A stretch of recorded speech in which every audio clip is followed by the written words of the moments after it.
If we Republicans choose Donald Trump as our nominee, the prospects for a safe and prosperous future are greatly diminished. If Donald Trump's plans were ever implemented, the country would sink into prolonged recession. Isn't he a huge business success? Doesn't he know what he's talking about?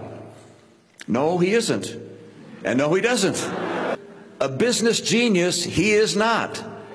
Mr. Trump's bombast is already alarming our allies.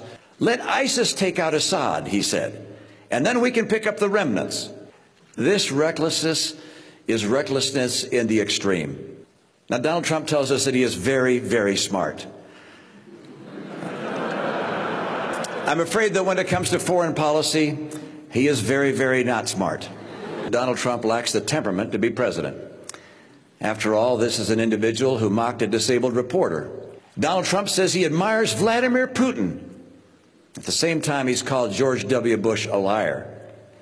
That is a twisted example of evil trumping good. There's a dark irony in his boasts of his sexual exploits during the Vietnam War, while at the same time, John McCain, whom he has mocked, was imprisoned and tortured. Dishonesty is Donald Trump's hallmark. His imagination must not be married to real power. Think of Donald Trump's personal qualities: the bullying, the greed, the showing off, the misogyny, the absurd third-grade theatrics. Now, Mr. Trump relishes any poll that reflects what he thinks of himself.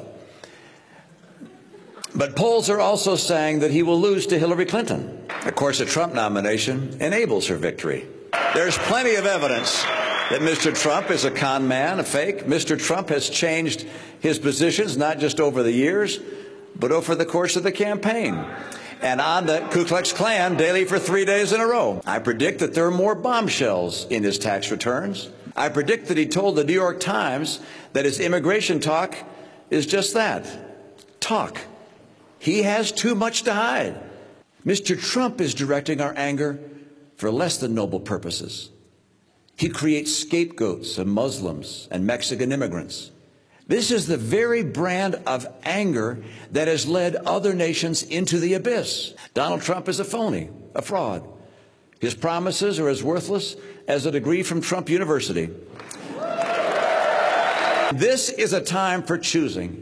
He has neither the temperament nor the judgment to be president. His personal qualities would mean that America would cease to be a shining city on a hill.